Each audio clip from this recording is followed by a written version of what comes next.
Là, c'est le déshydrateur d'un client de Yaoundé qui est déjà prêt. Vous pouvez voir là, le déshydrateur est fonctionnel. On vient de mettre en marche, d'où vous voyez 29,2 degrés. Bon, elle est programmée en température minimale 53 degrés et température maximale 55 degrés. Ça veut dire quoi? Le chauffage va se varier entre 55 et 53. Bon, là, je vous présente le modèle de clés que nous avons.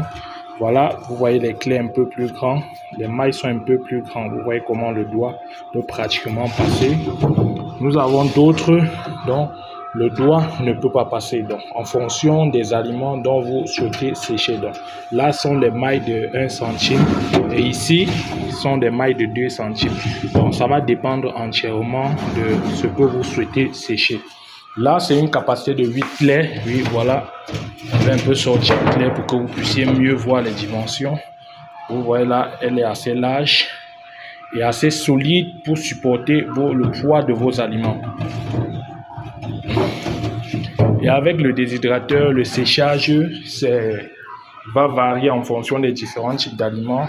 Nous vous faisons la présentation pour tous ceux qui sont intéressés par d'autres détails supplémentaires. Contactez-nous en eBay ou bien pour vos achats, car nous concevons et mettons sur le marché des déshydrateurs ainsi que des incubateurs et autres accessoires. Là, par exemple, voilà 2 déshydrateurs de 8 clés en cours de fabrication. Devant, c'est l'incubateur. Bon, voilà notre plaque dont nous comptons mettre dans les jours à venir en route. Bon, juste pour vous assurer, voilà par exemple les aliments qui ont été déshydratés. Vous voyez le poisson. Voilà le poisson, le maquereau qui est sec. Là, nous avons ça depuis. Ce sont des... J'appuie fortement, hein, j'appuie fortement. Vous pouvez ressentir comprendre comment ça fait même légèrement des bruits. C'est bien sec. Mais si on décide de mettre dans l'eau là, ça revient. Ça revient et vous pouvez consommer sans problème. Voilà la morue que nous avons aussi séchée. Voilà de la viande. Malheureusement, nous n'en avons plus assez car les gens ont consommé. Voilà la viande de bœuf séchée.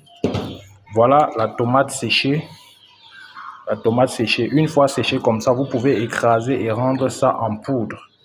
Et voilà par exemple l'orange, ce n'est que ce qui reste car les visiteurs dégustent. Pour ceux qui ont déjà eu à visiter notre bureau de Bofsam, vous avez eu à découvrir tout ceci. Donc là, ce n'est que ce qui reste des oranges dont nous avons eu à déshydrater ces temps-ci. Et là, ce sont des plantes, du poireau,